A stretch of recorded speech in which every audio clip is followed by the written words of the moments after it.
Every year, people vanish inside America's wilderness. Some are hikers, some are hunters, some are children, some are experienced outdoorsmen who know the forest better than most people ever will. They enter national parks, mountain trails, dense forests, and remote valleys. And then they are gone. No scream, no struggle, no final message, only silence. At first, most disappearances seem ordinary. A wrong turn, bad weather, a fall, an animal attack, a simple mistake made in a dangerous place, and in many cases, that is exactly what happened. The wilderness is unforgiving. A forest can hide a person only a few feet away. A river can erase footprints within minutes. A storm can turn a familiar trail into a death trap before nightfall. But some cases are different. Some cases leave behind details that do not fit. Search teams find no footprints. Tracking dogs lose the scent. Experienced hikers vanish from open trails. Children are found miles away from where they disappeared, in places they should not have been able to reach. Bodies appear in areas already searched before. And sometimes, nothing is ever found at all. No clothing, no equipment, no remains, nothing. Just empty forest. For decades, these strange disappearances have been reported across North America, from deep mountain ranges to national parks to isolated wilderness regions where the trees stretch for miles in every direction. Most people never hear about them. A name appears briefly in a local newspaper. A search is launched. Volunteers enter the woods. Helicopters scan the mountains. Family members wait beside radios and phones, hoping for one piece of good news. Then days pass. The search grows larger.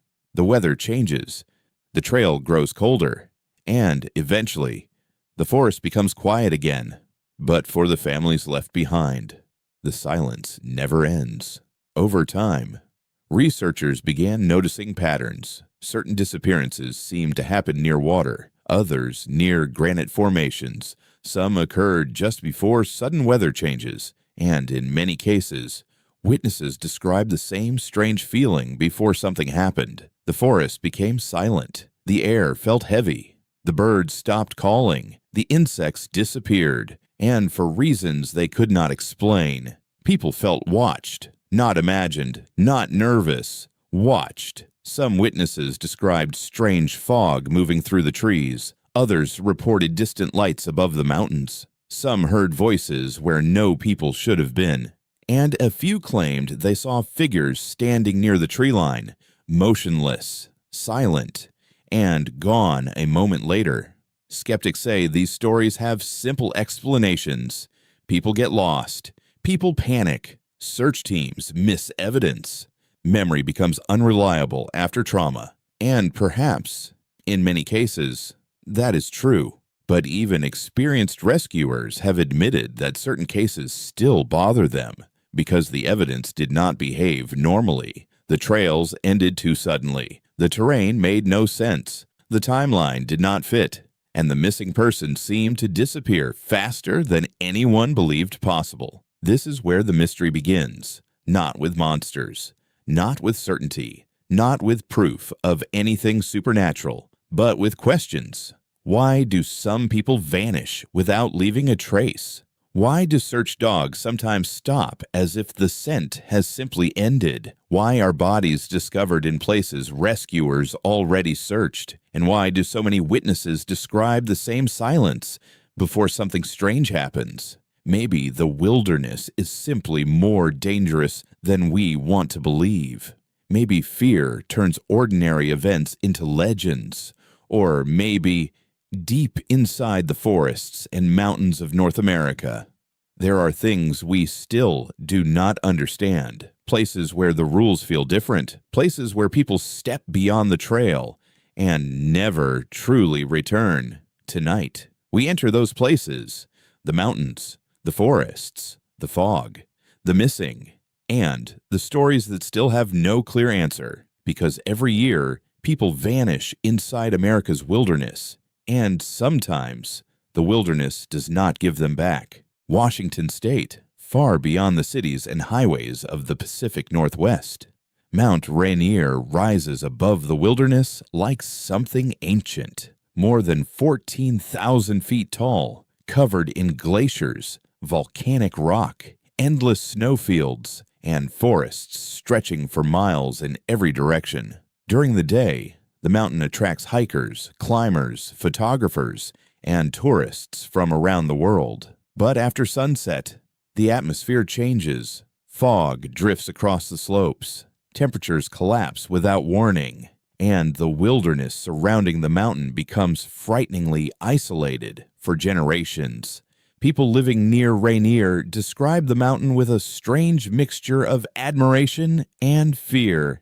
Beautiful, but dangerous. A place where storms appear suddenly, where people vanish, and where the wilderness can swallow entire search operations beneath snow and darkness. Long before modern technology, mountains like Rainier represented something primal, the unknown, a place beyond safety, a place where human beings could disappear without leaving answers behind. And in 1946, that fear became reality. Shortly after World War II, a United States Marine Corps transport aircraft was flying near Mount Rainier. On board were more than 30 Marines. The flight itself was not considered unusual. At first, everything appeared normal. Then suddenly, contact was lost. No emergency message, no final distress signal, only silence. Search operations began almost immediately. Military personnel moved into the region, hoping to locate the missing aircraft before weather conditions worsened. But Mount Rainier was already becoming dangerous. Fog moved across the mountain, visibility dropped, and rescue teams struggled against brutal terrain surrounding the glaciers and forests below. Eventually, wreckage was discovered high on the mountain, pieces of the aircraft scattered across the ice and rock. At first, the discovery appeared to answer the mystery. The plane had crashed into Mount Rainier, a tragic accident in dangerous weather. But according to later reports surrounding the case, the crash scene itself raised disturbing questions. Some investigators noted that portions of the wreckage appeared unusually spread out across the mountain, too scattered, as though the aircraft may have broken apart before fully impacting the glacier. Over time, rumors began circulating that the plane may have collided with something in midair, an unknown aircraft, or perhaps something else entirely. Especially because Mount Rainier would later become associated with hundreds of UFO sightings throughout the decades that followed. No official evidence ever confirmed those theories, but the mystery surrounding the crash only deepened for another reason. Many of the bodies were never recovered. More than 30 Marines remained missing on the mountain. Some believed the glacier buried them beneath layers of snow and ice almost immediately after the crash. Others question why recovery operations eventually slowed, despite authorities reportedly knowing the approximate location of the wreckage. Officials later argued the glacier terrain was too dangerous, too unstable, too unpredictable for large-scale recovery efforts, and perhaps they were right. Mount Rainier is one of the most dangerous mountains in North America. Its glaciers move constantly, ice cracks without warning. Avalanches can bury entire sections of terrain within seconds. But according to some experts, parts of the wreckage field appeared surprisingly stable over the years, which created another unsettling question. If authorities knew where the remains were, why were they never brought home? Decades passed. The glacier continued moving slowly across the mountain. Snow buried sections of wreckage deeper beneath the ice. And somewhere within that frozen landscape, many of the missing Marines may still remain, forgotten by most of the world, but never fully recovered. As the years passed, Mount Rainier developed another reputation as well, a hotspot for strange sightings. Pilots reported unusual lights moving above the mountains. Hikers described fog banks appearing suddenly across isolated trails. And some witnesses later claimed they experienced an overwhelming feeling of dread while traveling through the forests surrounding the mountain after dark. Most of those stories remain impossible to verify. Fear changes perception. Isolation affects the mind, and dangerous wilderness environments naturally create legends over time. But even experienced climbers admitted there was something unsettling about Rainier at night. The silence, the fog, the feeling that the mountain itself was watching from somewhere beyond the darkness. David Paulides later revisited the 1946 crash while researching mysterious disappearances connected to the Pacific Northwest, not because he believed aliens caused the disaster, but because the unanswered details surrounding the case never completely disappeared. The scattered wreckage, the unrecovered bodies, the glacier mystery, and the haunting reality that more than 30 Marines vanished into the mountain and never truly came back. Even today, Mount Rainier remains one of the most isolated and dangerous wilderness regions in North America. The glaciers still move silently across the slopes. Storms still consume the mountain without warning. And somewhere beneath layers of ice and darkness, the remains of that crash may still be waiting, hidden inside the mountain, as though Rainier never intended to give them back. When a person disappears inside the wilderness, the first few hours are critical, especially in America's national parks, dense forests, freezing temperatures, rivers, cliffs, and rapidly changing weather conditions can turn a survivable situation into a fatal one with frightening speed. That is why search and rescue operations move quickly once a disappearance is confirmed. For experienced rescuers, time matters more than anything. As soon as the call comes in, everything begins. Park rangers coordinate search zones. Maps are spread across tables inside command centers. Witnesses are interviewed. Last known locations are established, and teams begin building a timeline of the missing person's final movements. Where were they last seen? What were they wearing? Did they have survival equipment? Were they familiar with the terrain? Even the smallest detail can change the direction of an entire search. In many cases, helicopters arrive first. From above, thermal imaging equipment scans forests and mountain slopes searching for movement or body heat. Pilots circle valleys and ridgelines while communicating constantly with teams below through radio channels. At night, searchlights cut through darkness, searching for anything reflective. A jacket, a backpack, a signal, anything.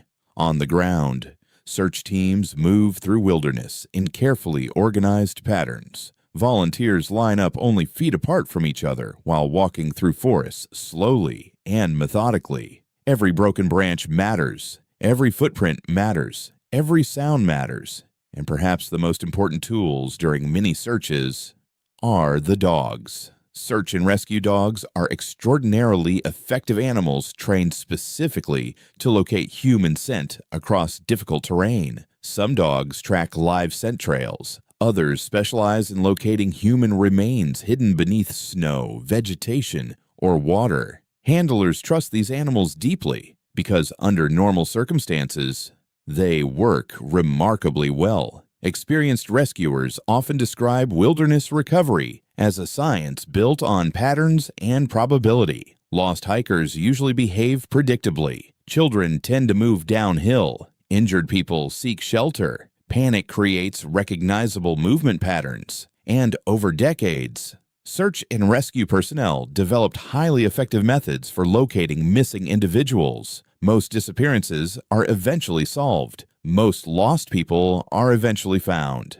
Sometimes injured, sometimes exhausted, but found alive. And even in tragic cases, search teams usually recover evidence explaining what happened. Footprints, equipment, clothing, signs of exposure, something. That is why certain missing 411 cases disturbed experienced rescuers so deeply. Because according to some investigators, a small number of disappearances did not behave normally at all. The evidence stopped too suddenly. The terrain made no sense. And in some cases, even highly trained search teams openly admitted they could not fully explain what happened. One former volunteer later described the emotional pressure surrounding wilderness searches. According to him, The hardest part was never the terrain. It was the silence. Hours spent walking through endless forest while hoping to hear a voice somewhere in the distance. A whistle, movement, anything.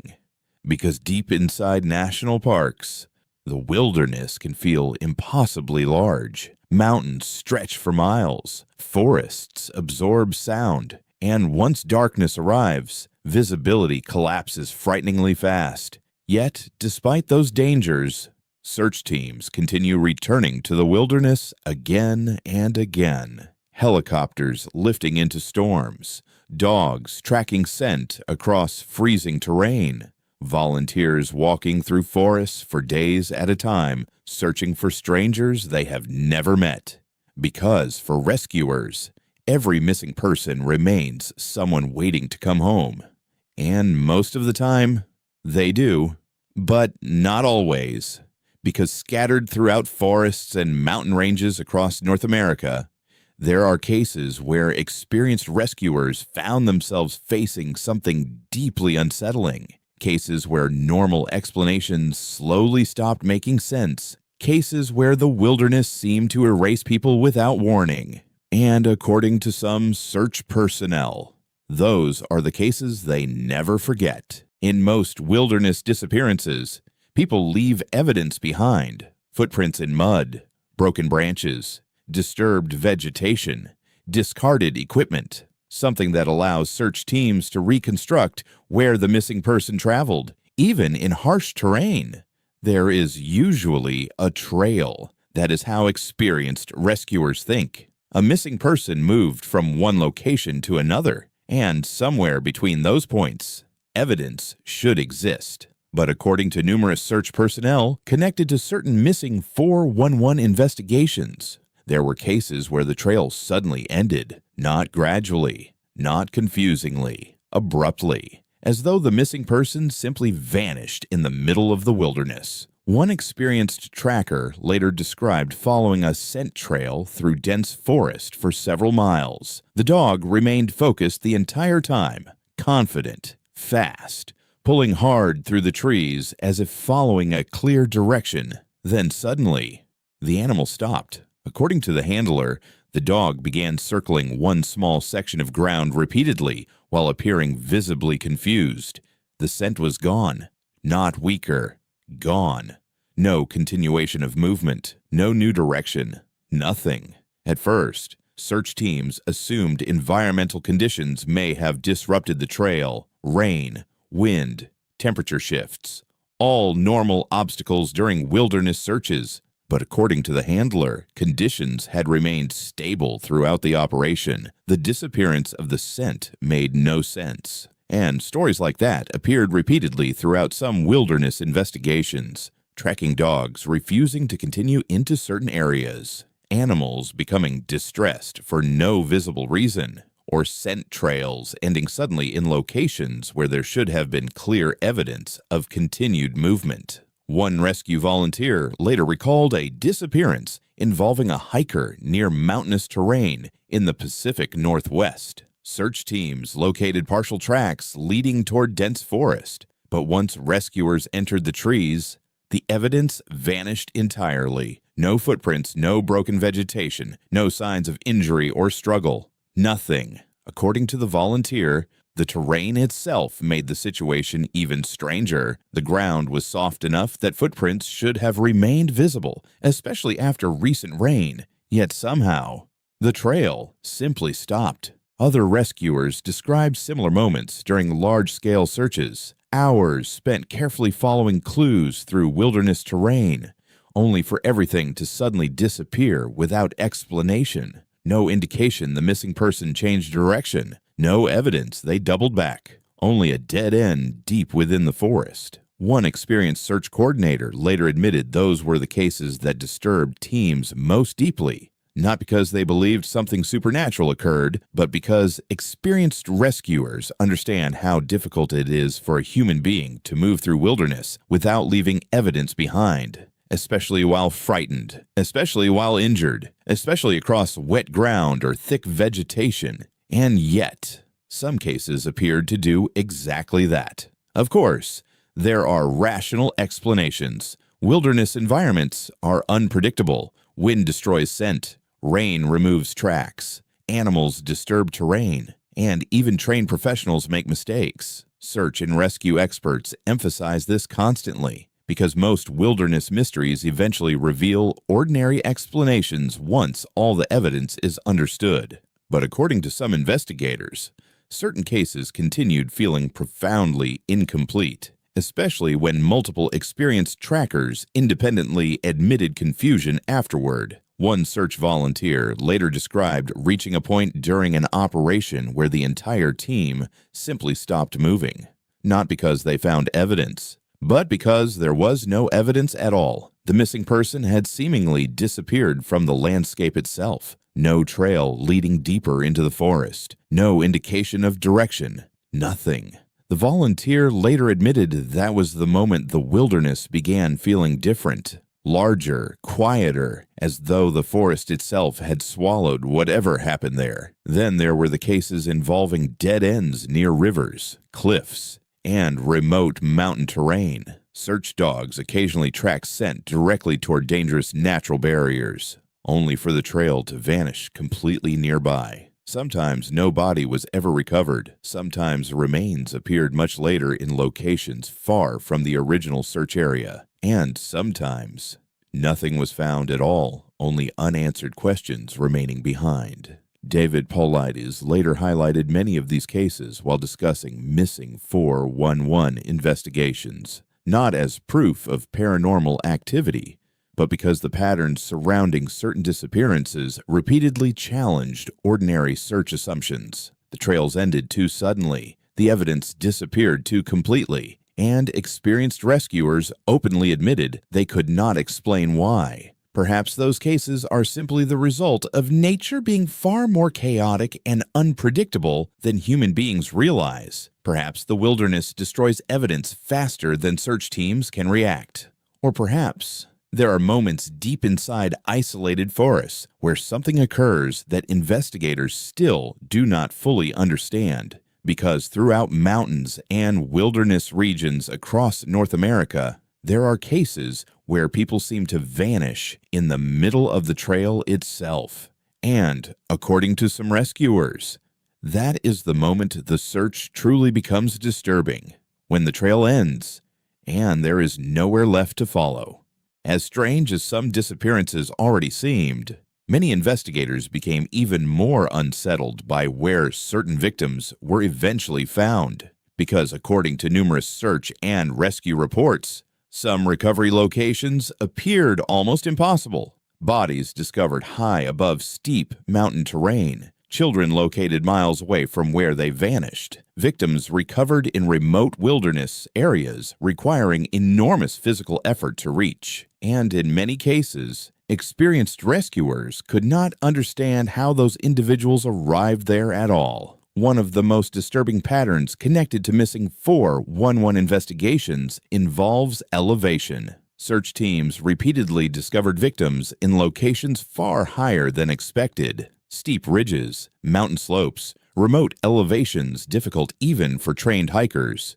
This created immediate problems for investigators, because under normal survival behavior, most lost individuals move downhill, toward water, toward easier terrain, especially children, especially injured people. But according to certain reports, some victims appeared to travel in the opposite direction entirely, toward harsher wilderness, toward isolation, toward terrain so difficult that rescuers themselves struggled reaching the recovery site. One search volunteer later described a case involving a very young child who disappeared during a family outing near forested mountain terrain. Search operations began immediately. Helicopters scanned valleys below. Ground teams searched trails and rivers nearby. Tracking dogs attempted locating a scent trail through the wilderness. But hours passed with no results. Then eventually, the child was discovered miles away at a significantly higher elevation. According to rescuers, the terrain between the disappearance point and the recovery site was brutal. Steep inclines, rocky slopes, dense vegetation, the type of terrain difficult even for healthy adults to cross quickly. Yet somehow, that is where the child had been found, alive, exhausted, and unable to fully explain what happened. Stories like this appeared repeatedly throughout wilderness disappearances. Children discovered astonishing distances from where they vanished, sometimes across rivers, sometimes near dangerous cliffs, and sometimes deep inside isolated mountain regions search teams never believed they could have reached alone. One rescuer later admitted that cases involving children disturb teams more than any others. Because adults panic, adults make irrational decisions, but when a very young child appears high within remote mountain terrain, the situation becomes much harder to explain logically, especially when there are no clear tracks showing how they arrived there. Then there were the recovery sites themselves.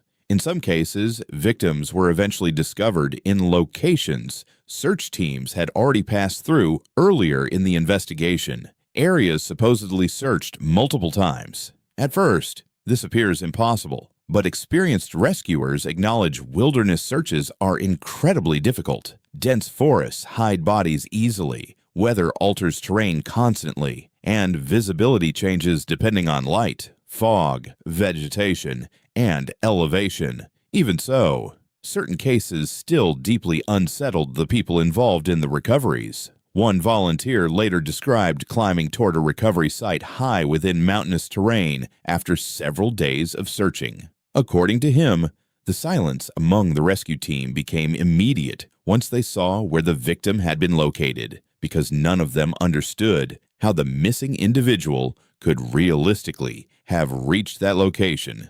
The terrain surrounding the site was steep enough that rescuers required specialized climbing equipment during portions of the ascent. And yet, that was where the body was eventually found. Another disturbing detail appeared repeatedly throughout some missing 411 cases. Victims occasionally appeared in exposed elevations far from natural shelter. This contradicted ordinary survival instincts. Most lost individuals attempt protecting themselves from weather conditions. They seek cover, water, warmth. But according to some reports, certain victims were discovered in locations leaving them dangerously vulnerable to exposure. Open ridges, rocky slopes, remote clearings high above the forest line, and investigators struggled understanding why. Of course, there are rational explanations for all of this. Fear causes confusion.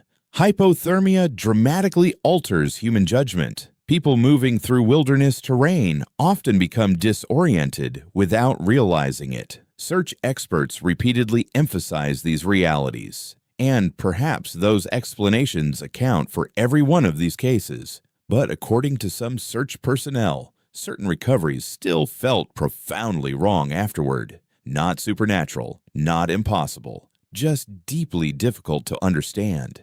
Especially when terrain itself seemed to contradict ordinary human behavior, especially when children were involved, and especially when experienced rescuers openly admitted they could not explain how the victims reached those locations. Over time, those patterns became part of the larger mystery surrounding missing 411 investigations, not proof of paranormal phenomena, not evidence of conspiracy, but recurring details that continued appearing again and again throughout wilderness disappearances across North America. Impossible elevations, remote recovery sites, children discovered miles away from where they vanished, and deep inside the mountains and forests.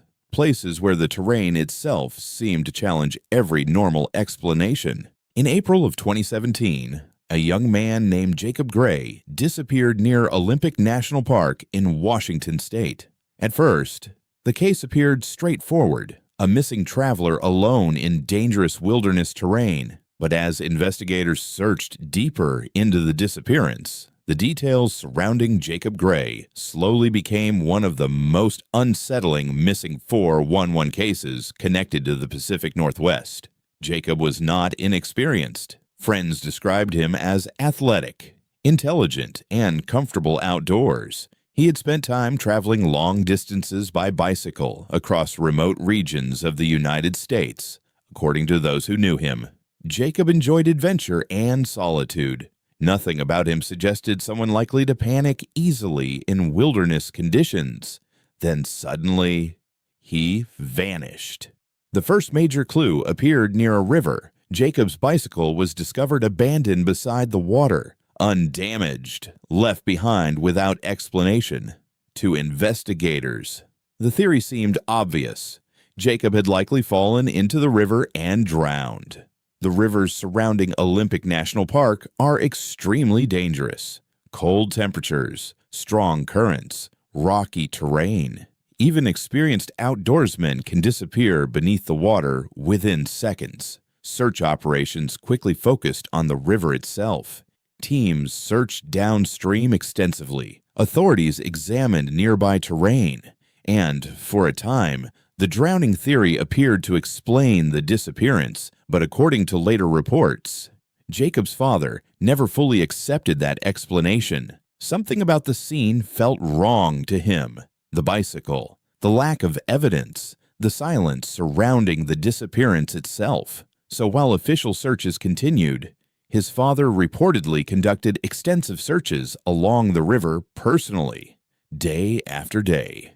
He examined the water and surrounding terrain, hoping to find some sign of his son. But according to reports surrounding the case, nothing connected Jacob clearly to the river.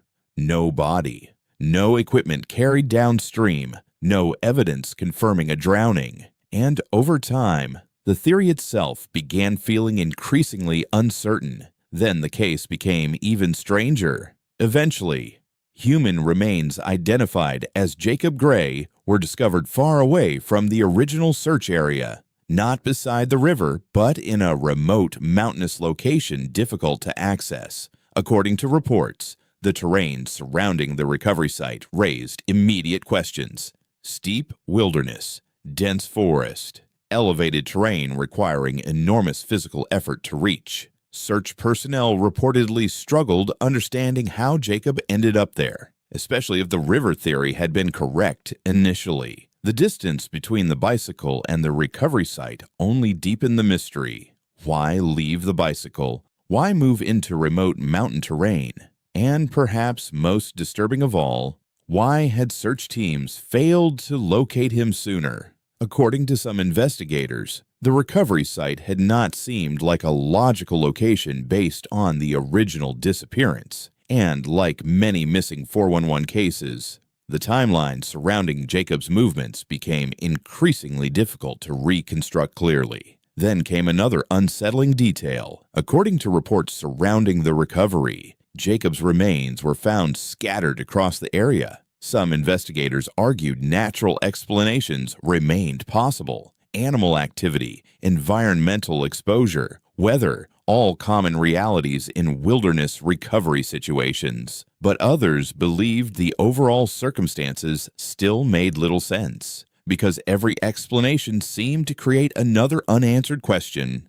David Paulides later discussed the Jacob Gray case while examining disappearances connected to national parks and wilderness regions, not because the case proved anything paranormal, but because the details reflected patterns repeatedly appearing throughout other missing 411 investigations. An abandoned object, a questionable initial explanation, a remote recovery site, and terrain that search personnel struggled understanding afterward. Of course, skeptics argue there is nothing supernatural about wilderness disappearances. People become disoriented, injuries alter judgment, exposure creates confusion, and difficult terrain complicates recovery operations constantly. Perhaps that is exactly what happened to Jacob Gray. Perhaps the wilderness simply became more dangerous than anyone realized before it was too late. But according to many people who studied the case closely, certain details continued feeling profoundly incomplete,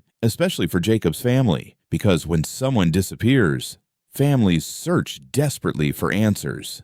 Not theories, not possibilities, answers. Something that allows the story to make sense. But in some wilderness disappearances, that clarity never fully arrives. Only fragments remain: an abandoned bicycle beside a river, a trail that leads nowhere, and human remains discovered far away in terrain difficult to explain.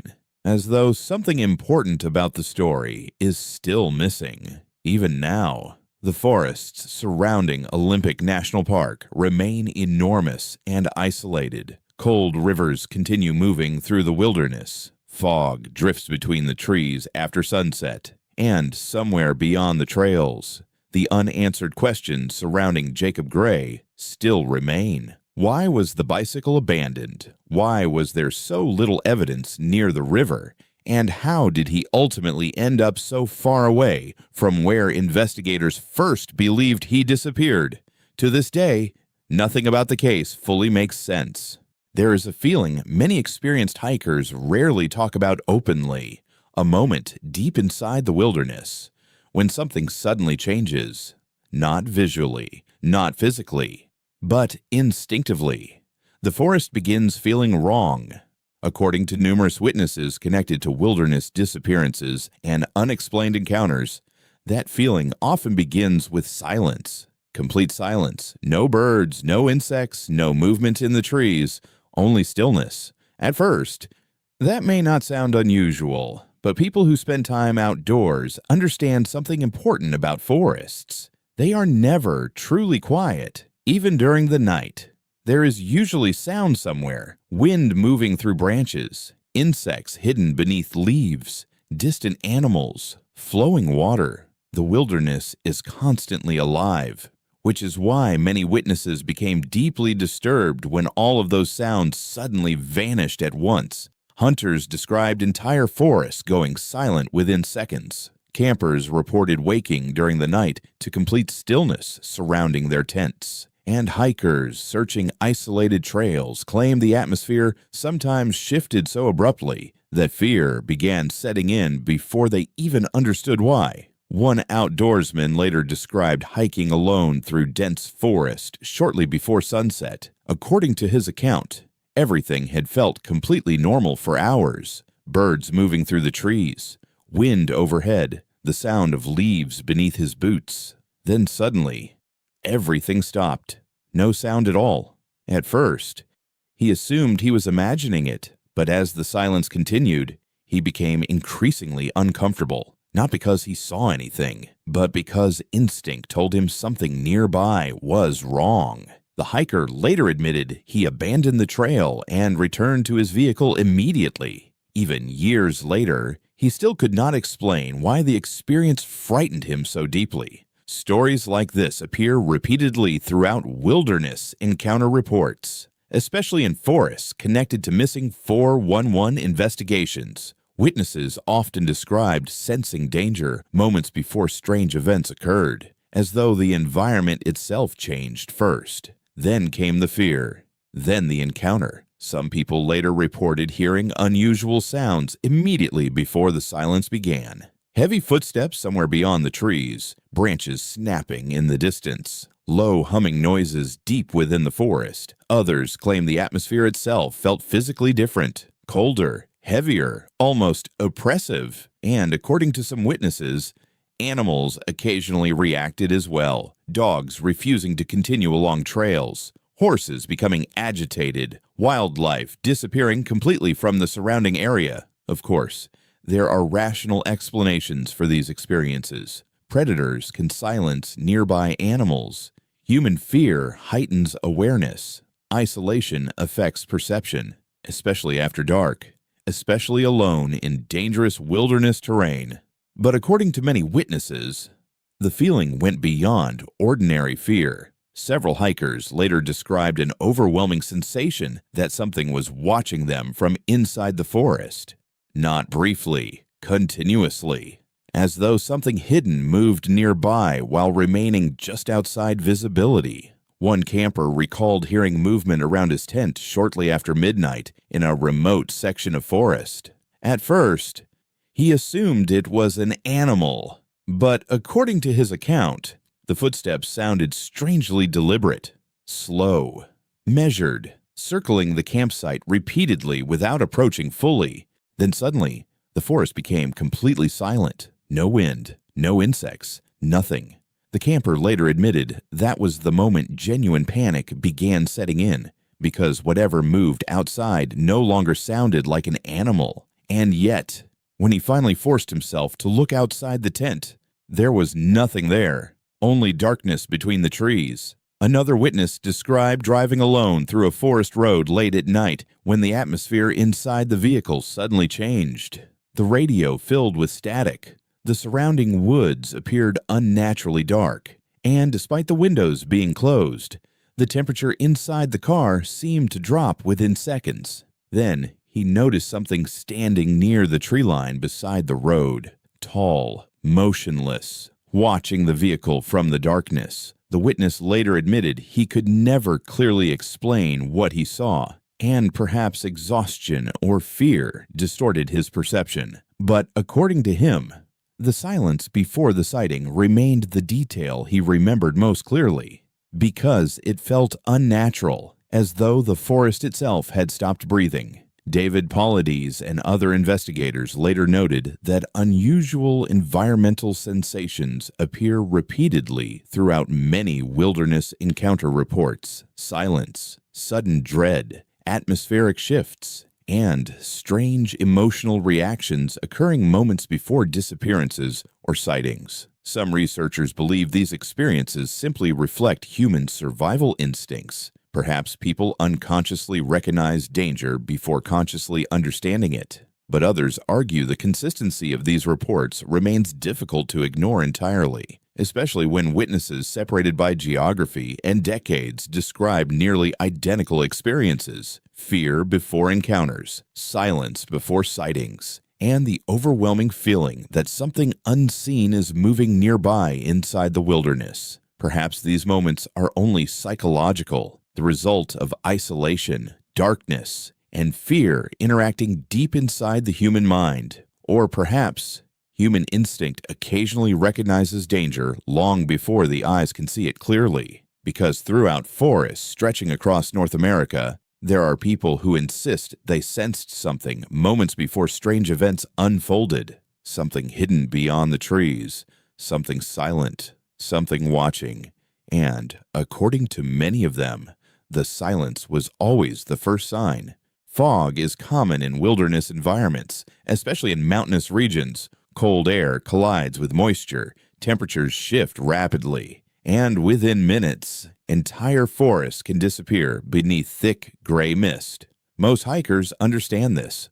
Most outdoorsmen respect it, because once visibility collapses in the wilderness, even familiar terrain can become dangerous frighteningly fast. But according to numerous witnesses connected to missing 411 investigations, certain fog banks felt deeply unnatural, not because fog itself is unusual, but because of how suddenly it appeared, how strangely it behaved, and what people claimed they experienced once they entered it. Over the years, hikers, hunters, campers, and search personnel repeatedly described moments where dense fog moved through isolated forests without warning, clear skies becoming white walls of mist within minutes, trails disappearing completely, landmarks vanishing, and overwhelming confusion setting in almost immediately afterward. One experienced outdoorsman later described hiking through forest terrain he had traveled many times before. The weather had remained clear throughout the afternoon. Then suddenly, fog began moving silently between the trees. At first, it seemed ordinary, thin mist drifting across the trail, but within moments, visibility collapsed. According to the witness, he could no longer see more than a few feet ahead of him. The forest itself appeared distorted through the fog. Trees looked farther away than they should have been. Distances felt wrong, and despite knowing the area well, he became convinced he was walking in circles. Then came the fear, not panic caused by getting lost. Something heavier, an overwhelming instinctive dread he later struggled describing. The hiker eventually turned around and attempted retracing his steps back toward the trailhead, but according to him, nothing looked familiar anymore. The trail seemed different, the forest sounded different, and for several minutes, he genuinely believed he might never find his way out. Eventually, the fog began clearing, the trail reappeared, and the atmosphere slowly returned to normal, but the witness later insisted the experience felt unlike ordinary weather. He believed something about the fog itself caused the disorientation. Stories like this appear repeatedly throughout wilderness encounter reports, especially throughout mountainous regions in the Pacific Northwest. Some witnesses described fog banks appearing unnaturally fast. Others claim the mist moves strangely through the environment, against the wind, or remaining concentrated within isolated sections of forest despite clear weather nearby. One hunter later described observing what looked like a dense wall of fog moving silently between trees near sunset. According to him, the fog appeared almost solid from a distance, too thick, too defined, and as it approached his location, the temperature around him suddenly dropped. Then came the silence. No birds, no insects, only fog moving through the wilderness. The hunter later admitted he experienced immediate terror for reasons he could not explain rationally. Not nervousness, not anxiety, pure instinctive fear. He abandoned the area and returned to his truck before nightfall. And according to him, he never returned to that section of forest alone again. Then there are the reports involving memory distortion, one of the strangest details appearing throughout certain wilderness encounters. Some witnesses later described losing track of time after entering dense fog banks, minutes feeling like hours, entire sections of memory becoming fragmented afterward. Others recalled hearing strange sounds somewhere inside the mist, voices, footsteps, movement just beyond visibility. But when the fog eventually cleared, nothing remained. No people, no animals, only empty wilderness. Of course, there are rational explanations for many of these experiences. Fog dramatically alters perception. Isolation creates fear. Low visibility causes disorientation and psychological stress, especially in dangerous wilderness terrain. And perhaps that fully explains every report. But according to some investigators, certain details remain difficult to dismiss entirely, especially because similar stories continued appearing across unrelated cases. Disorientation, sudden fear, memory gaps, and strange atmospheric sensations occurring inside dense wilderness fog. Some paranormal researchers later proposed increasingly bizarre theories: interdimensional anomalies, electromagnetic disturbances, even the possibility that certain isolated wilderness regions somehow distort human perception itself. No scientific evidence has ever confirmed those ideas, and many experts strongly reject them. But the theories continued spreading because witnesses repeatedly described experiences that felt profoundly wrong to them, experiences difficult to explain afterward. David Paulides later referenced strange weather events and sudden fog appearances while discussing missing 411 disappearances, not as proof of paranormal activity, but because unusual atmospheric conditions repeatedly appeared throughout cases already considered difficult to understand. And perhaps that is what makes the fog so unsettling. Not simply that it hides the wilderness, but that, according to some witnesses, the wilderness itself seemed different once the fog arrived, quieter, distorted, almost unreal, as though the forest disappeared behind the mist, leaving only confusion and fear behind. And according to many who experienced it, that was often the moment everything began going wrong. Deep inside the wilderness, sound behaves differently. Forests absorb noise, mountains distort echoes, and after dark, even ordinary sounds can become unsettling in complete isolation. Most experienced campers understand this. Branches crack constantly in the woods. Animals move through brush unseen. Wind shifts through the trees, creating strange noises difficult to identify at night. But according to numerous witnesses connected to wilderness encounters and missing 411 investigations, there were moments when the sounds surrounding them felt deeply wrong. Not natural, not familiar, and not easily explained afterward. Many reports begin the same way: a quiet campsite, a remote trail, a lonely section of forest far from civilization. Then, sometime after sunset, someone hears movement nearby. At first, it sounds ordinary, Footsteps somewhere beyond the trees, branches snapping in the darkness, something moving slowly through the forest surrounding the campsite. Most people assume it is an animal, a deer, a bear, another hiker, but according to some witnesses, the sounds gradually become stranger the longer they continue listening. One camper later described spending the night alone in a remote forest area in Washington state. Shortly after midnight, he heard footsteps circling the campsite, slow, heavy, measured. According to his account, the movement continued for several minutes without approaching directly. The footsteps remained just outside visibility, always beyond the firelight. At first, he convinced himself it was an animal moving through the woods. But then something changed. The footsteps stopped completely, and a few seconds later, he heard what sounded like whispering somewhere between the trees. Not loud, not clear enough to understand, just faint voices moving through the darkness. The camper later admitted the sound terrified him more than anything else he experienced that night, because the voices did not sound distant. They sounded close, as though someone stood just beyond the campsite watching him from inside the forest. Eventually, the whispering stopped. The footsteps never returned, and when morning arrived, nothing unusual could be found around the campsite. No tracks, no signs of people, nothing. Stories like this appear repeatedly throughout wilderness encounter reports, especially in isolated mountain and forest regions connected to missing 411 investigations, witnesses hearing movement outside tents, voices in areas where no people should have been present, and strange sounds emerging from darkness deep within the wilderness late at night. One hunter later described hearing someone call his name while traveling through dense forest alone near sunset. At first, he assumed another hunter was nearby, but according to his account, the voice sounded wrong, almost familiar, yet strangely distant at the same time. The hunter later explained that what frightened him most was not the voice itself, but where it came from, deep inside a heavily wooded area impossible for another person to reach quietly without being seen. He never responded, and after several moments, the forest became silent again.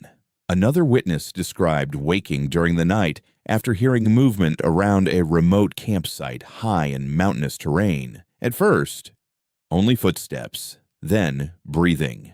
Slow, heavy breathing somewhere beyond the tent walls. The witness later admitted he became too frightened to look outside immediately. Instead, he remained completely still while listening to the sounds move around the campsite in darkness. Then suddenly, everything stopped. No movement, no wind, no insects, only silence. And according to him, that silence felt far worse than the sounds themselves, because it felt as though whatever had been outside was no longer moving, only watching. Of course, there are rational explanations for many of these encounters. The wilderness becomes psychologically overwhelming at night. Isolation heightens fear, animals create unfamiliar sounds, and human beings naturally interpret darkness as threatening, especially in remote forests, far from civilization. Search and rescue personnel often warn hikers about this directly. Fear distorts perception, fatigue affects judgment, and once panic begins, ordinary sounds can feel terrifying. But according to some witnesses, certain encounters remain difficult to dismiss completely, especially reports involving voices, because many people described hearing speech in locations where no other individuals were present. Some heard whispers, others heard distant conversations, and a few reported hearing their own names called from somewhere inside the forest. David Paulides later referenced several of these stories while discussing unusual wilderness encounters connected to missing 411 cases, not as proof of paranormal activity, but because of how consistently similar experiences appeared throughout unrelated reports. Footsteps, whispers, sounds in darkness, and the overwhelming feeling that something unseen moved just beyond visibility. Perhaps all of it can be explained through fear and isolation, Perhaps the human brain simply reacts unpredictably in dangerous wilderness environments after dark. But throughout forests stretching across North America, there are people who insist they heard something impossible deep in the woods at night. Something walking beyond the trees, something whispering from the darkness. And, according to many of them, the most terrifying part was never what they heard. It was the feeling that whatever made those sounds was listening too. Few wilderness disappearances disturb investigators more than cases involving children, because unlike experienced hikers or hunters, children should be easier to locate. They move shorter distances, they leave clearer signs behind, and large search operations often begin almost immediately after they vanish. Yet throughout forests and mountain regions across North America, there are cases where children disappeared under circumstances rescuers struggled to explain. Some vanished only moments after being seen. Others disappeared within feet of parents or family members. And, according to certain reports, the children who survived sometimes returned with stories investigators could not fully understand.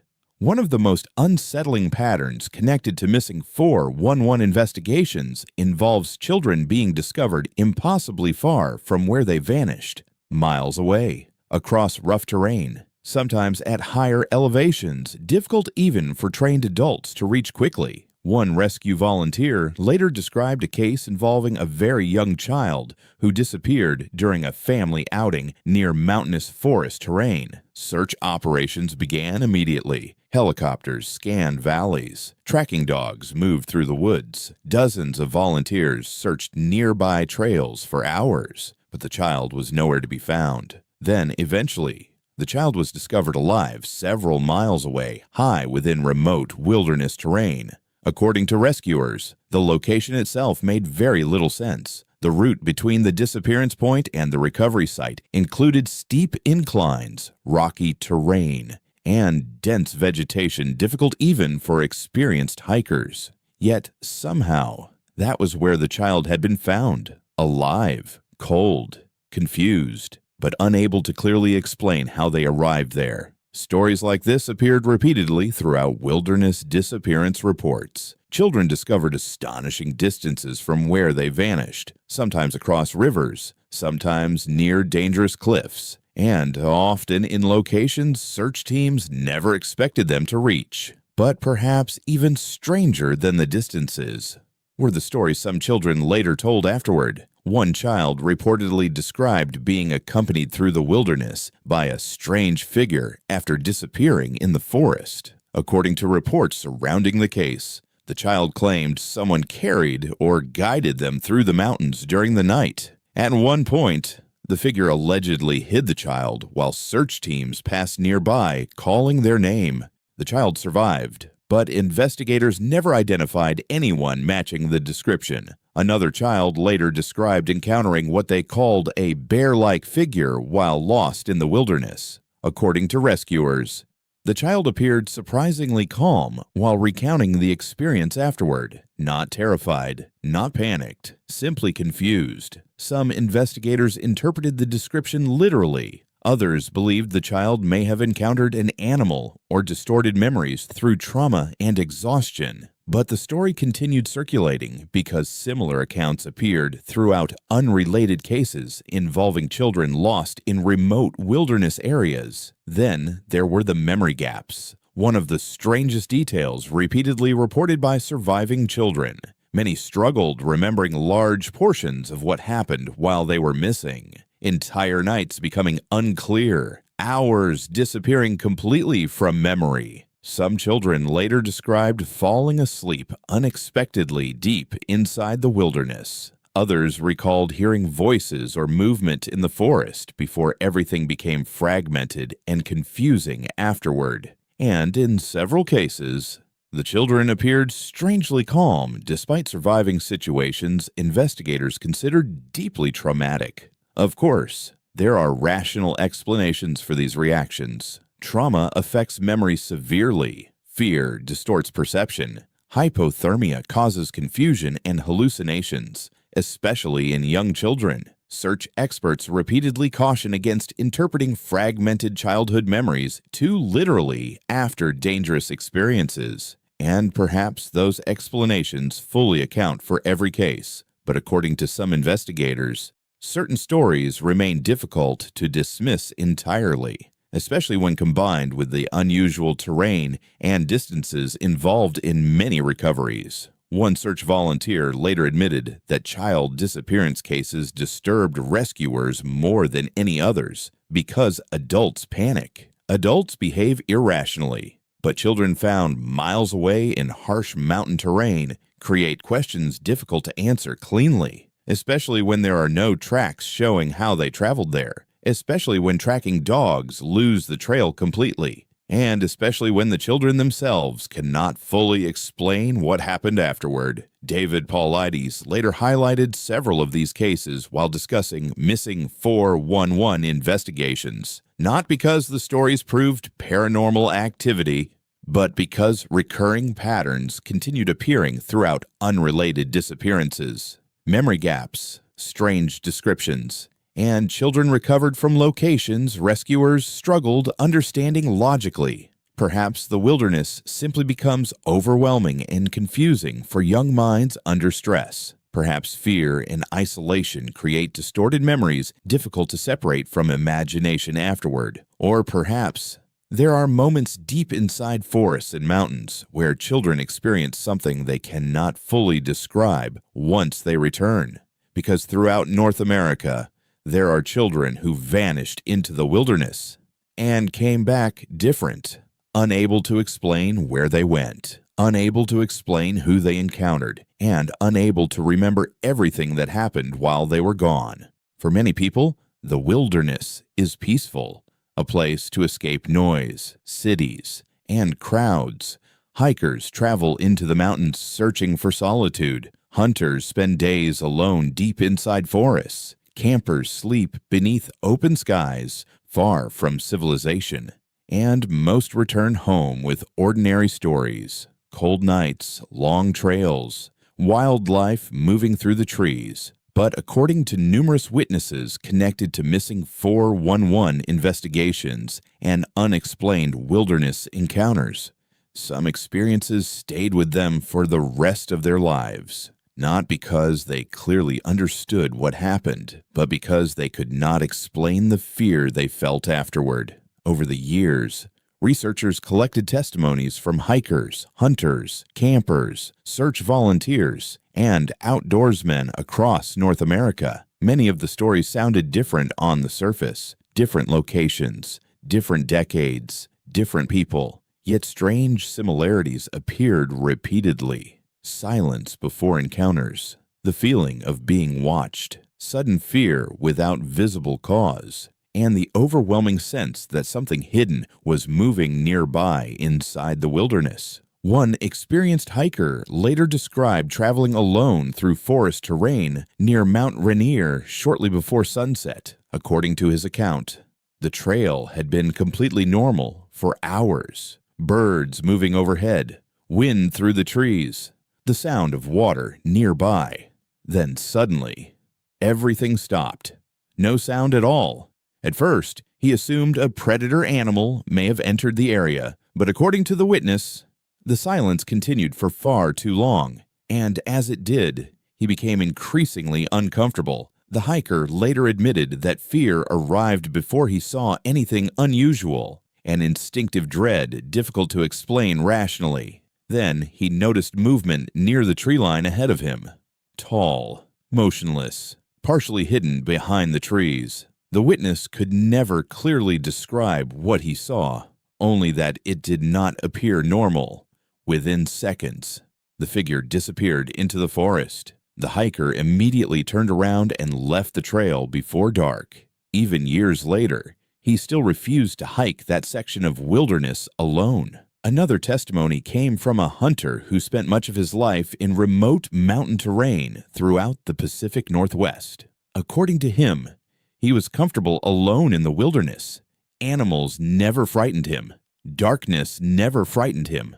But one night, while camping in isolated forest terrain, He awoke to the sound of footsteps moving slowly around his campsite. At first, he assumed it was a bear, but according to his account, the movement sounded wrong, too deliberate, too controlled.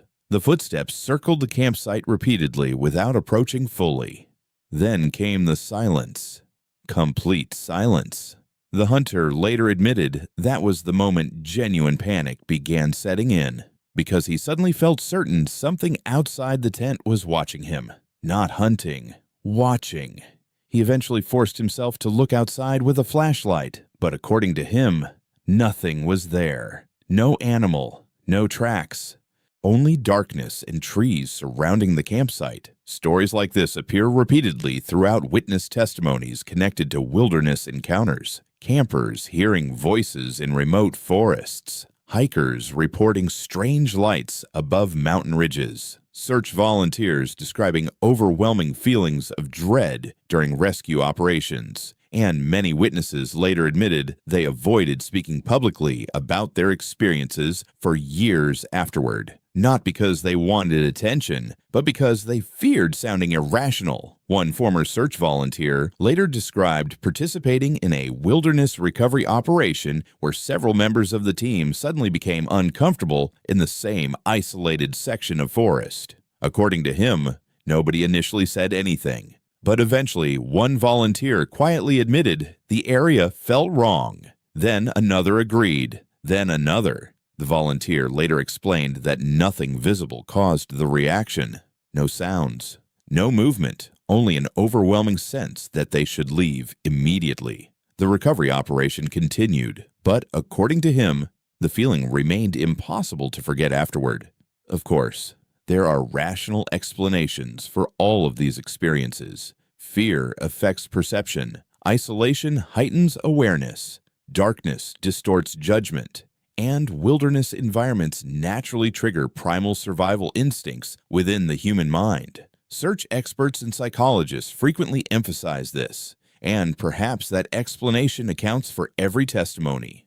But according to many witnesses, the emotional intensity of the experiences felt profoundly different from ordinary fear, especially because so many unrelated people described nearly identical sensations afterward. The silence, the dread, the feeling of being observed from somewhere inside the forest. David Paulides later noted that witness testimonies became one of the most important aspects of missing 411 investigations, not because eyewitnesses always provide reliable evidence, but because recurring emotional patterns continued appearing across unrelated cases. People sensed something before encounters happened. People felt watched before disappearing. And people who survived certain wilderness experiences often struggled explaining why they remained so deeply disturbed afterward. Perhaps all of it can be explained through psychology and fear. Or perhaps there are moments deep inside isolated wilderness where human instinct recognizes something before the conscious mind fully understands it. Because throughout forests and mountains across North America, there are witnesses who insist they encountered something they still cannot explain. Something hidden beyond the trees. Something silent. Something waiting inside the wilderness long before they arrived. Throughout the decades, many wilderness witnesses described something deeply unsettling. Not strange lights, not sounds, not missing time, but figures. Tall shapes standing silently near the tree line, watching from the forest, and disappearing moments later. According to numerous reports connected to isolated wilderness areas across North America, some encounters involved entities witnesses struggled describing afterward, humanoid in shape, but not entirely human. The reports varied. Some witnesses described extremely tall figures moving between the trees late at night. Others reported pale humanoid shapes standing motionless in the distance before vanishing into darkness. And in certain cases, the witnesses themselves admitted they could not clearly explain what they actually saw, only that the experience felt profoundly wrong. One hiker later described traveling through remote mountain terrain shortly before sunset when he noticed movement ahead near the edge of the forest. At first, he assumed another person was standing beside the trail, but according to the witness, something about the figure immediately felt unnatural, too tall, too thin, and completely motionless. The hiker later admitted the fear arrived before he fully understood what he was looking at, as though instinct reacted first. Then the figure slowly stepped backward into the trees and disappeared. The witness never approached the area afterward. Another report came from a hunter camping alone in heavily wooded terrain in Washington state. Sometime after midnight, he heard movement beyond the campsite, slow footsteps circling the surrounding forest. At first, he assumed it was an animal, but eventually he looked toward the tree line and noticed what appeared to be a pale figure partially visible between the trees. According to his account, the figure seemed unnaturally still, not hiding, watching. The hunter later described the experience as the most intense fear he had ever felt in the wilderness. He remained inside the tent until sunrise, and according to him, he never camped alone in that area again. Stories involving pale humanoid entities appear repeatedly throughout wilderness encounter reports, especially throughout the Pacific Northwest. Some researchers connected the sightings to old folklore involving forest spirits or wild men hidden deep within remote mountains. Others compared the descriptions to cryptid legends such as Bigfoot, but many witnesses rejected those explanations entirely because, according to them, the figures did not resemble animals or apes or ordinary people.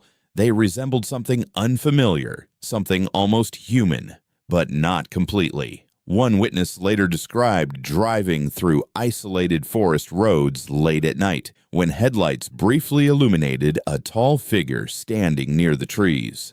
The witness claimed the figure appeared unusually pale against the darkness surrounding it, thin, motionless, and, according to the account, its proportions seemed wrong somehow. Too tall, too elongated. Within seconds, the figure disappeared back into the forest. The witness later turned the vehicle around, hoping to see it again. But nothing remained. No movement, no footprints, only darkness and trees. Of course, there are rational explanations for many of these encounters. Low visibility distorts perception. Fear alters memory. Shadows, animals, and distant objects often appear human under stressful conditions, especially at night, especially in isolated wilderness environments. And skeptics strongly argue that many sightings result from misidentification combined with psychological fear. Perhaps they are correct.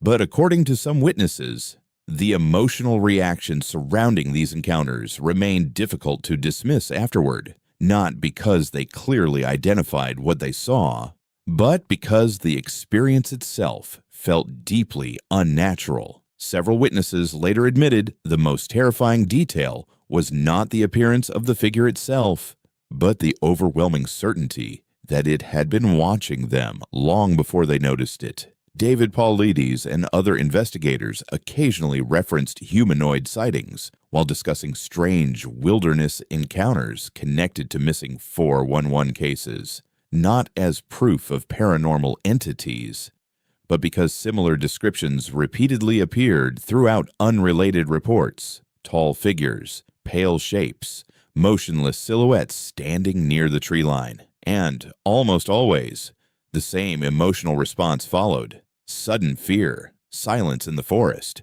and the overwhelming instinct to leave immediately. Some paranormal researchers later proposed increasingly bizarre theories: interdimensional entities, unknown species hidden within remote wilderness, or psychological phenomena triggered by isolation and fear. No scientific evidence has confirmed any of those ideas, and many experts reject them completely. But the stories continued spreading because witnesses often sounded genuinely disturbed while recounting what they experienced. Even years later, perhaps every encounter can be explained through fear, darkness, and mistaken perception. Or perhaps, deep inside the forests and mountains of North America, there are moments when people glimpse something they cannot fully understand. something standing silently beyond the trees, watching from the wilderness, and disappearing before anyone can reach it. For decades, Washington State has remained one of the most active regions in America for reported UFO sightings. Thousands of witnesses have described strange aerial objects moving above forests, mountains, lakes, and isolated wilderness areas throughout the Pacific Northwest. Most sightings were brief: a strange light above the trees, an object moving silently across the sky, something witnessed for only a few seconds before disappearing into darkness. And perhaps none of this would seem unusual on its own. After all, human beings misidentify lights in the sky constantly. Aircraft, military activity, weather phenomena, satellites, all capable of creating confusion, especially at night, especially in remote wilderness environments. But according to researchers studying UFO reports in the Pacific Northwest, certain sightings surrounding Mount Rainier became difficult to dismiss entirely, especially because the mountain itself played a major role in early modern UFO history. In 1947, pilot Kenneth Arnold reported seeing several strange objects moving near Mount Rainier at extraordinary speed. According to Arnold, the objects traveled in formation unlike conventional aircraft he had ever seen before. He later described their movement as resembling saucers skipping across water. Newspapers quickly spread the story across the country, and for many historians, the modern UFO era effectively began near Mount Rainier. After that, reports continued for decades. Campers described strange lights hovering silently above remote forests. Hikers claimed glowing objects moved between clouds over the mountains late at night. And pilots occasionally reported unusual aerial activity near isolated wilderness regions throughout Washington state. One witness later described driving through mountainous terrain after sunset when a bright white light appeared above the tree line. At first, the witness assumed it was an aircraft, but according to the account, the object moved strangely, silent, smooth, changing direction too quickly to resemble a conventional plane. Then suddenly, the light stopped completely in midair, hovering motionless above the forest. The witness later admitted that was the moment genuine fear began setting in, because nothing about the object's movement appeared normal. After several seconds, the light accelerated into the darkness and vanished.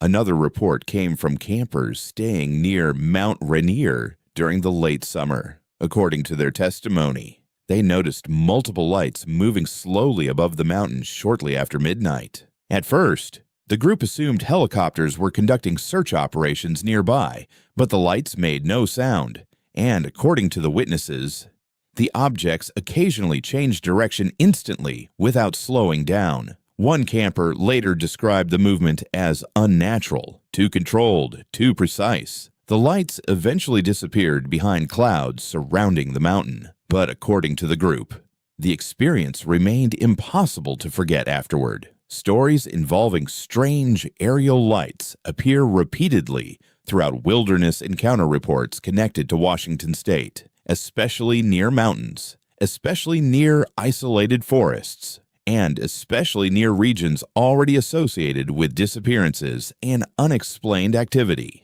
Some researchers later questioned whether there could be a connection between the UFO sightings and certain missing 411 cases, not necessarily extraterrestrials, but perhaps some unknown environmental or atmospheric phenomenon affecting both events. Others proposed more extreme theories: interdimensional activity, secret military technology, or unidentified intelligences interacting with remote wilderness areas. No scientific evidence has confirmed those ideas, and skeptics argue the sightings remain entirely explainable through ordinary means: misidentified aircraft, astronomical objects, optical illusions, human imagination. Perhaps they are right, but according to many witnesses, the emotional reaction surrounding these sightings felt profoundly real, especially because many encounters occurred in isolated wilderness where there were few artificial lights and little chance of confusion. One former park ranger later admitted that strange lights had occasionally been reported near Mount Rainier for years. Most reports remained vague, unverified, impossible to prove, but according to the ranger, certain witnesses sounded genuinely shaken afterward, not excited, not attention-seeking, disturbed, as though they had seen something they could not explain rationally. David Paulides later noted that Washington State remains one of the most active regions in America for both UFO reports and unexplained wilderness disappearances. Whether those facts are connected remains unknown. Perhaps it is coincidence. Perhaps remote wilderness simply creates ideal conditions for strange stories and misidentifications. Or perhaps something unusual truly has been occurring above the forests and mountains of the Pacific Northwest for decades, because even now, campers, hikers, and travelers continue reporting strange lights moving silently through the skies above Washington State. Lights appearing briefly above the wilderness before disappearing again into darkness, and somewhere beyond the clouds surrounding Mount Rainier, something unknown may still be watching the forest below. In September of 1961, a married couple named Betty and Barney Hill were driving home through the mountains of New Hampshire late at night. At first, the journey was completely ordinary. A quiet highway, dark forests stretching endlessly beside the road, almost no other vehicles in sight. The Hills had spent several days traveling through Canada and were returning home exhausted after a long trip. Then Betty noticed something unusual in the sky. A bright light moving strangely above the mountains. At first, she assumed it was a satellite or aircraft, but according to the couple, the object did not behave normally. It appeared to change direction suddenly, move unpredictably, and follow their vehicle as they continued driving through isolated wilderness terrain. Eventually, the Hills stopped the car to observe the object more closely. According to Barney, the object seemed enormous, silent, hovering above the trees nearby, and through binoculars. He later claimed he saw figures standing inside what appeared to be windows along the craft. The experience terrified him immediately. Barney rushed back to the vehicle, and the couple continued driving through the darkness. Then something strange happened. The Hills later described hearing a series of unusual buzzing sounds, a vibration echoing through the car itself. Then suddenly, silence. The next thing they clearly remembered, they were much farther down the road, confused, disoriented, and unable to explain how so much time had passed. Nearly 2 hours appeared missing from their memory. At first, the couple attempted moving on from the experience, but strange details continued emerging afterward. Their watches reportedly stopped working permanently. Barney experienced intense anxiety and recurring nightmares, and Betty began describing vivid dreams involving humanoid beings inside a strange craft. Eventually, the Hills sought medical and psychological assistance years later under hypnosis sessions conducted by psychiatrist Benjamin Simon. Both Betty and Barney described remarkably similar accounts of what they believed happened during the missing time period. According to their testimony, they had been taken aboard an unidentified craft by humanoid entities. The beings were described as short, pale, and unlike ordinary humans. The couple claimed medical examinations were performed while they remained unable to resist or fully understand what was happening. The hypnosis recordings later became some of the most famous material in UFO history, not because they proved alien abduction occurred, but because of how emotionally genuine the Hills sounded while recounting the experience. Especially Barney. According to researchers who later studied the recordings, his fear appeared deeply authentic. The case quickly became one of the first widely publicized alien abduction stories in modern history. Newspapers covered it, television programs discussed it, and, over time, the Betty and Barney Hill case became a defining moment within UFO culture. But perhaps the most disturbing aspect of the story was not the beings themselves. It was the missing time. because reports involving unexplained memory gaps would later appear repeatedly throughout other UFO and wilderness encounter cases for decades afterward. Witnesses losing hours they could not account for, fragmented memories, sudden disorientation, and strange emotional reactions after unexplained experiences. Skeptics strongly challenged the Hill case from the beginning. Some psychologists suggested hypnosis may have unintentionally shaped false memories. Others argued stress, exhaustion, and media influence contributed to distorted recollections over time. And no physical evidence ever conclusively proved extraterrestrial involvement. Perhaps the entire experience resulted from fear, suggestion, and psychological trauma. But according to many researchers, certain details surrounding the Hills remained difficult to dismiss completely, especially because the couple themselves appeared reluctant to seek attention publicly, and because both described similar missing time experiences independently under hypnosis. Over time, the Hills became central figures within discussions involving UFO encounters and alien abduction phenomena. Their story inspired countless books, documentaries, and investigations throughout the decades that followed. But perhaps more importantly, their case changed how people viewed unexplained encounters entirely. Because before Betty and Barney Hill, most UFO stories focused on lights in the sky. Afterward, the phenomenon became far more personal, far more disturbing. Not simply objects above the wilderness, but possible interactions with something unknown. Even now, more than 60 years later, the case continues dividing researchers. Some believe the Hills experienced genuine contact with non-human intelligence. Others believe the entire event can be explained psychologically. And perhaps the truth will never be known completely. But somewhere along a dark highway in 1961, a married couple encountered something that changed their lives forever. Something silent above the mountains. Something impossible to explain. And, for nearly 2 missing hours, something neither of them could fully remember. For decades, people who reported alien encounters were often described using one word: abductees. The term itself carried fear, loss of control, violation, a terrifying image shaped largely by books, films, and media throughout the 1970s and 80s. Stories involving beings entering bedrooms at night, strange medical examinations, missing time, and memories recovered only through hypnosis years later. To many people, the phenomenon sounded horrifying, and for some witnesses, it truly was. But over time, something strange began happening within the UFO community itself.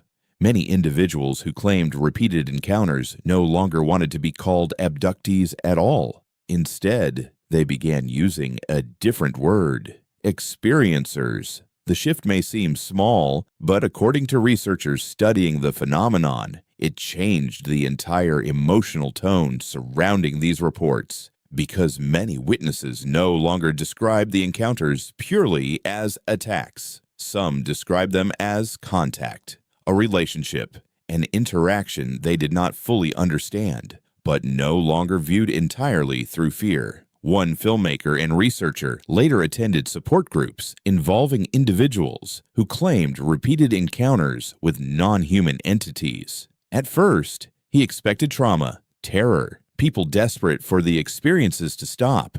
But according to him, something unexpected happened during the meeting. He asked the group a simple question: how many of you want the encounters to end?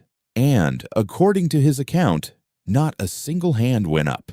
The moment deeply unsettled him, because it challenged the popular image of alien abduction entirely. Some experiencers admitted the encounters frightened them initially, especially during childhood. But over time, many described becoming strangely accustomed to the phenomenon. Others claimed the experiences changed their understanding of reality itself. One woman later described recurring encounters beginning when she was very young. According to her testimony, the experiences often involved waking during the night with the overwhelming sensation that someone was already inside the room.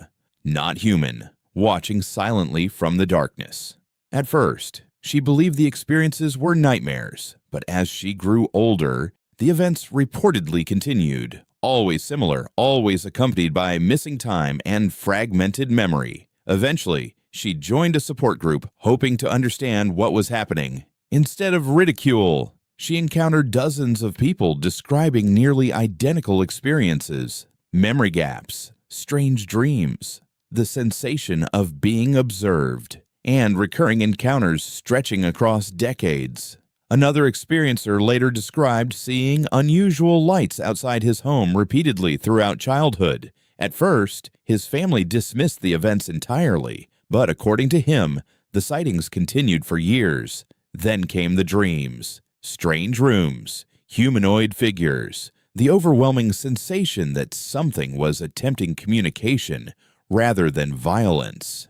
The witness later admitted he no longer feared the encounters completely, not because he understood them, but because they eventually became part of his life. Stories like these deeply divided researchers. Skeptics argued the phenomenon reflected psychological processes rather than genuine external encounters. Sleep paralysis, false memory formation, trauma, suggestion, all capable of creating intensely real experiences, especially when reinforced within support communities and UFO culture. And many experts continue strongly supporting those explanations. But according to some investigators, certain aspects of the experiencer phenomenon remain difficult to dismiss entirely, especially recurring similarities between unrelated testimonies, humanoid figures, missing time, childhood encounters, and the emotional certainty many witnesses expressed while recounting their experiences. Then there were the shared experiences, one of the most controversial aspects of the phenomenon. Several witnesses claimed family members or siblings experienced similar encounters independently. Some described identical dreams during childhood.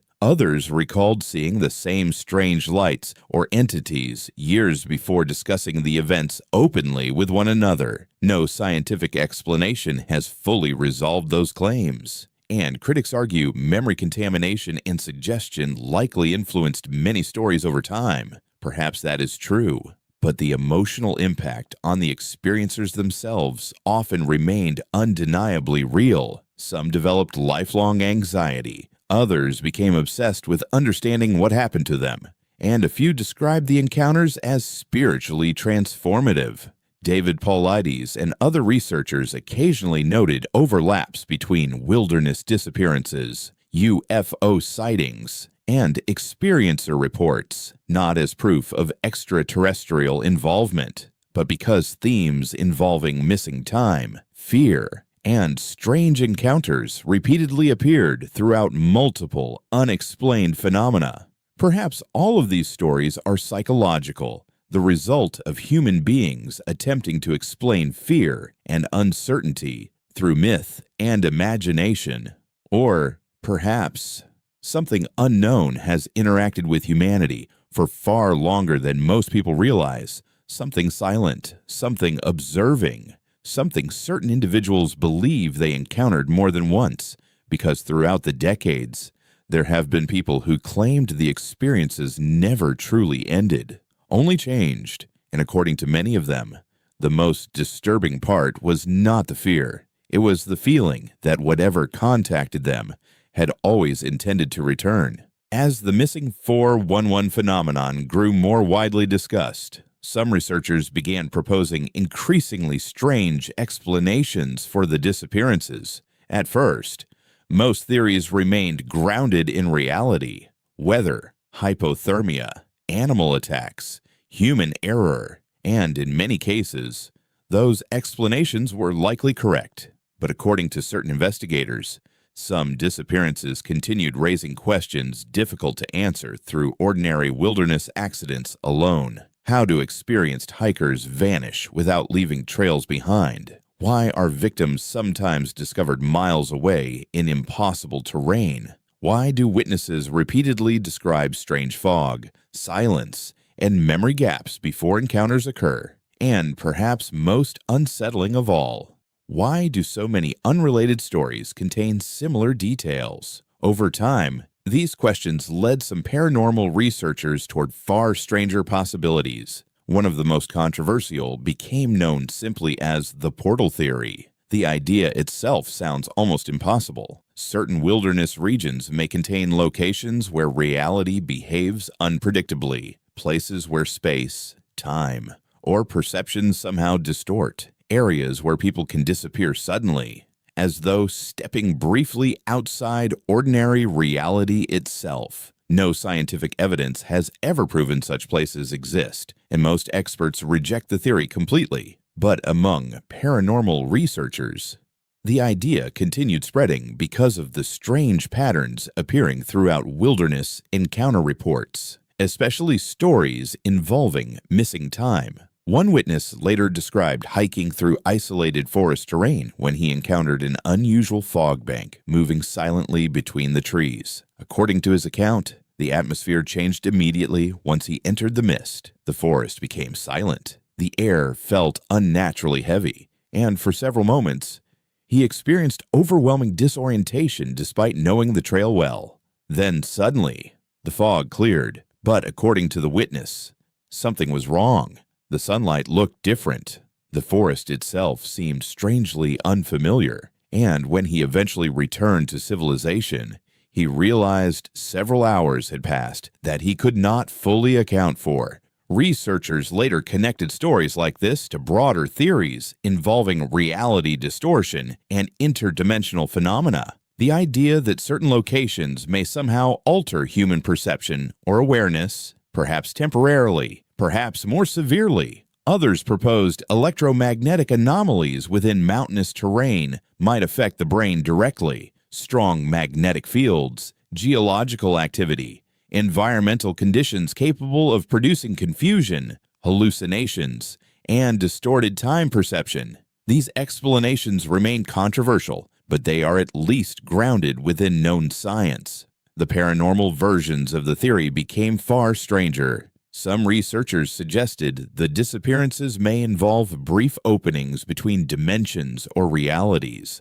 portals, temporary fractures in space itself, moments where people unknowingly cross into places they can easily return from.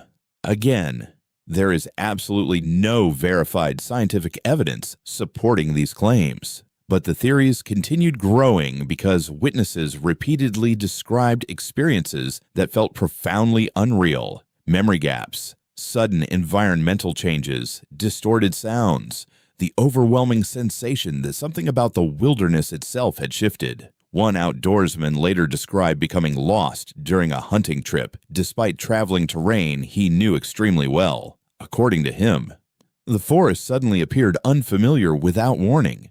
Landmarks vanished, distances felt distorted, and for nearly an hour, he became convinced he was walking through an entirely different location.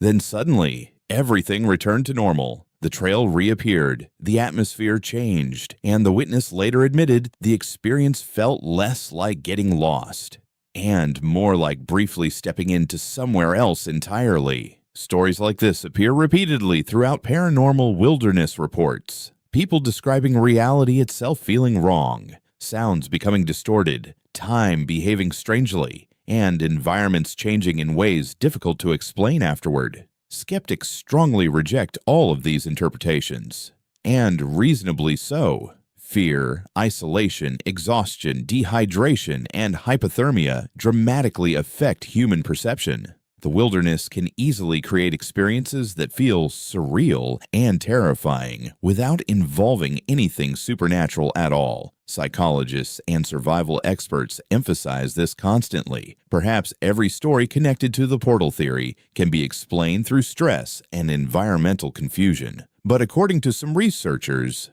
the consistency of certain witness descriptions remained difficult to ignore completely, especially because similar themes appeared across unrelated disappearances and encounters spanning decades. David Paulides himself generally avoided directly endorsing paranormal explanations, yet many people following missing 411 investigations naturally gravitated toward them. because ordinary explanations sometimes felt incomplete. And where certainty disappears, speculation quickly grows.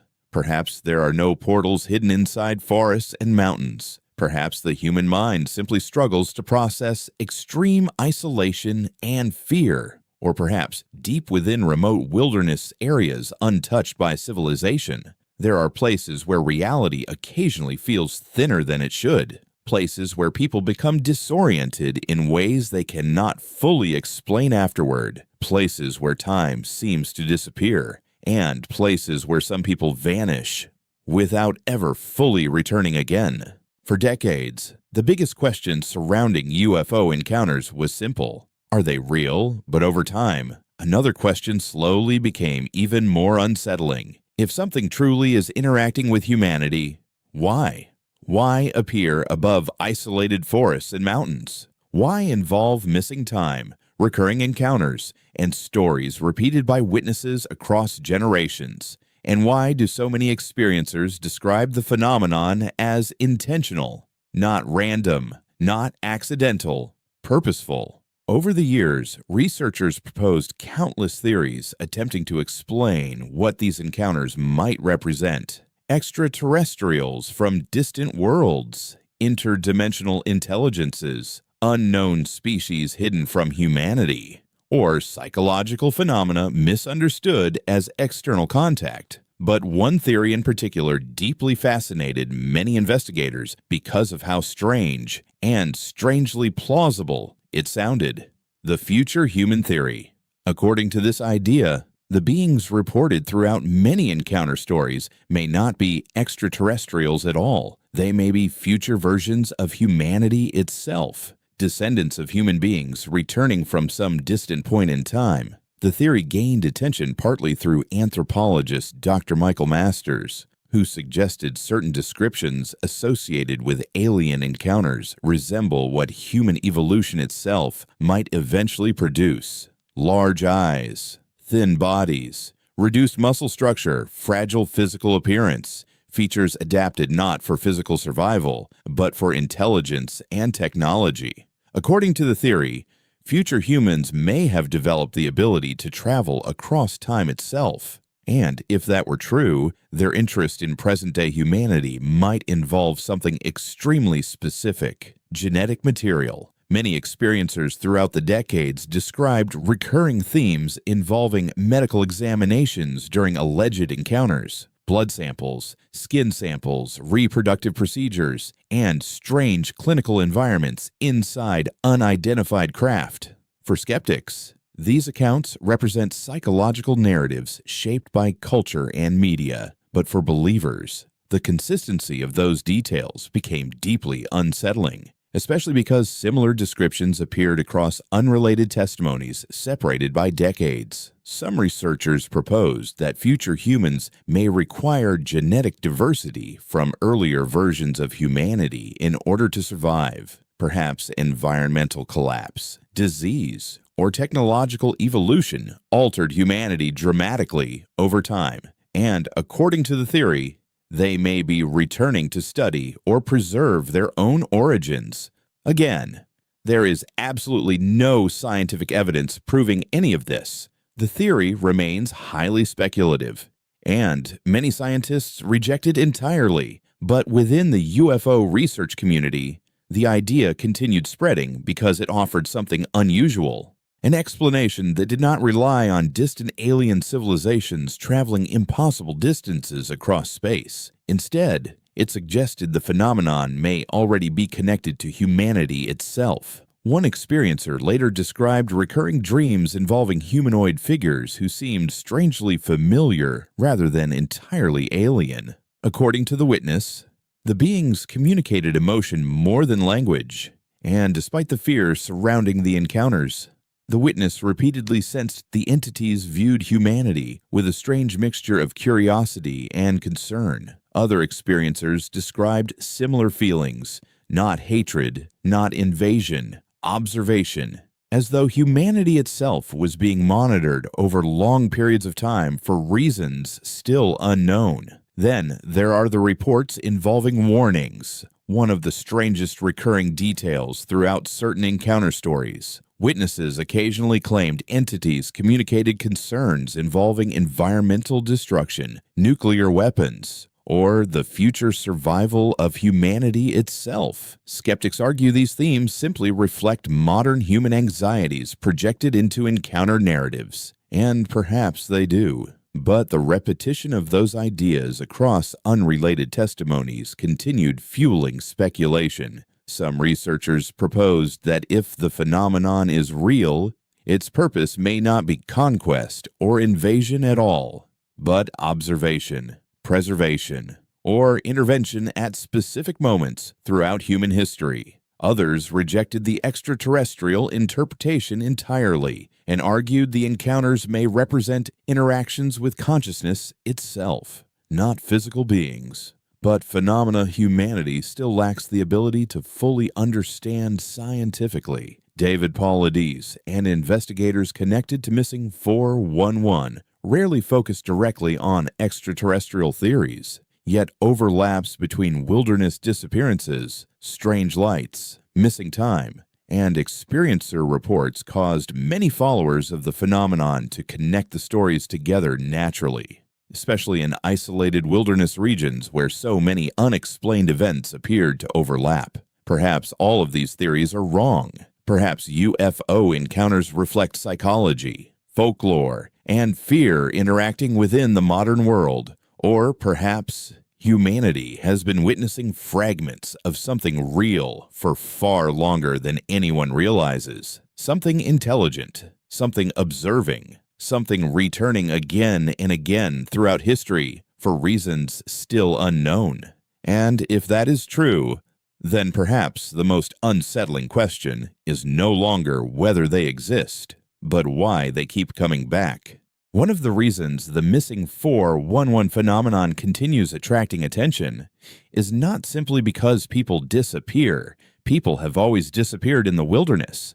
What unsettles many researchers more is the feeling that certain questions were never fully answered afterward. Incomplete reports, conflicting timelines, missing records, and cases where officials appeared reluctant to discuss details publicly. Over time, this created growing suspicion among some investigators and followers of the phenomenon, not necessarily of conspiracy, but of silence. Because throughout modern history, governments and military organizations have repeatedly investigated unexplained events connected to the sky, remote wilderness, and unidentified aerial phenomena, sometimes publicly, sometimes quietly, and sometimes not at all. One of the most frequently discussed examples involves Mount Rainier itself.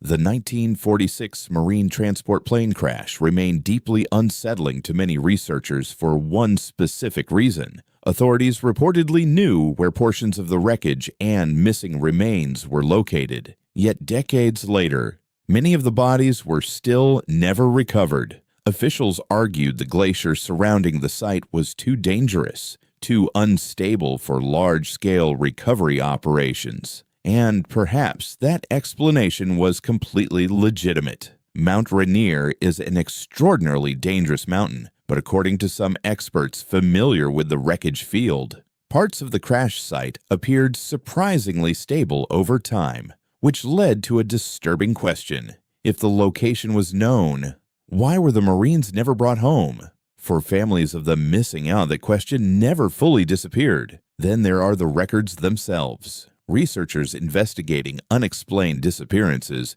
occasionally claimed national park data surrounding missing persons was incomplete or difficult to access. According to David Paulides, attempts to obtain comprehensive records involving disappearances across national parks often became unexpectedly complicated. Different agencies tracked information differently. Some records appeared inconsistent, and in certain cases, basic details reportedly remained difficult to obtain. Skeptics argue there is nothing suspicious about this. Large government systems are often disorganized. Agencies manage records differently, and wilderness disappearances are far more common than most people realize. Perhaps the inconsistencies simply reflect bureaucracy and poor coordination, but for many followers of Missing 411, the lack of clear, centralized information created growing suspicion, especially because some cases already felt difficult to explain. Then there are the military mysteries. Throughout the decades, military pilots, radar operators, and personnel occasionally reported encounters involving unidentified aerial objects near remote regions throughout North America, especially near mountains and isolated wilderness. Most reports remained classified for years. Some still remain unexplained today. One former military witness later described observing unusual aerial lights moving silently near restricted airspace in the Pacific Northwest. According to the account, the objects accelerated in ways conventional aircraft could not easily explain. The witness never publicly identified what was seen, and no official explanation fully resolved the incident afterward. Stories like these fueled speculation that governments may know more about unexplained aerial phenomena than they publicly admit, especially because official attitudes toward UFO reports changed dramatically over time. For decades, the subject was often mocked publicly. Then gradually, government agencies began acknowledging that certain aerial encounters genuinely remained unexplained. This shift created even more curiosity surrounding older cases connected to wilderness disappearances and strange sightings. If unidentified aerial phenomena are real, what exactly are they? And could they somehow connect to the strange events reported throughout isolated wilderness regions? No evidence has ever conclusively proven such a connection, and many experts strongly reject the idea entirely. But the uncertainty itself continued feeding speculation. One of the most unsettling aspects of the phenomenon is not what investigators discovered, but what they could not explain afterward. Reports with missing details, cases without conclusions, questions without answers, and throughout all of it, the wilderness itself remained silent. Perhaps there is no hidden conspiracy. Perhaps every inconsistency can be explained through ordinary bureaucracy, human error, and the chaos surrounding dangerous wilderness environments. Perhaps governments simply do not have answers either, but throughout forests, mountains, and remote regions across North America, there are cases where something important still feels unresolved, cases where official explanations seemed incomplete, and cases where the final truth disappeared alongside the missing themselves, because sometimes the most disturbing mystery is not what people claim the government is hiding. It is the possibility that even they do not fully understand what happened. For thousands of years, human beings feared the wilderness. Long before cities, before highway, before electric lights, forests and mountains represented something ancient and unknowable. A place where people disappeared. A place where nature reminded humanity how small it truly was. And perhaps that fear never fully left us, even now. Despite modern technology, satellites, helicopters, radios, and search teams, there are still places deep within the wilderness where people vanish without explanation. Trails end suddenly. Search dogs lose scent. Witnesses describe silence before encounters. Children are discovered impossibly far away. And sometimes, nothing is ever found at all. Only unanswered questions remaining behind. Throughout this investigation, we explored stories connected to Missing 411, the Mount Rainier crash, the strange disappearance of Jacob Gray, witnesses describing fog banks, voices in the darkness, and pale figures standing silently near the tree line. We examined UFO sightings above Washington State, the testimony of experiencers, and theories ranging from psychological explanations to interdimensional speculation. But after decades of investigations, one truth remains unavoidable. No single explanation fully answers every case. Some disappearances are almost certainly tragic wilderness accidents. People become lost. Weather turns deadly. Fear destroys judgment. Nature is brutal and indifferent. And perhaps many mysteries only appear strange because the wilderness itself is so vast and unforgiving. But according to rescuers, witnesses, and investigators, certain details still remain difficult to ignore completely. The same patterns appearing again and again: missing time, sudden silence, disorientation, fear before encounters, and the overwhelming sensation that something unseen may exist just beyond visibility, deep inside isolated wilderness. Perhaps those experiences are psychological. Perhaps isolation awakens ancient survival instincts buried deep within the human mind. After all, human beings evolved fearing darkness beyond the firelight. We evolved fearing what might be waiting inside the trees after sunset.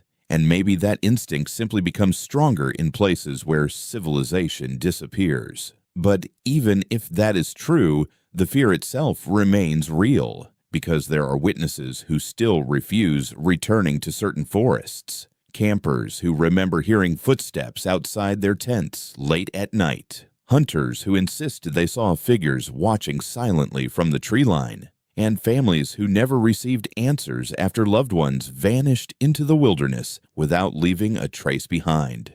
Perhaps there are no portals, no extraterrestrials, no hidden entities moving through the mountains and forests of North America. Perhaps the wilderness alone is enough to confuse us, enough to isolate us, enough to remind us how fragile human beings truly are once civilization disappears. Or perhaps there are still things hidden deep inside remote wilderness that humanity does not fully understand yet.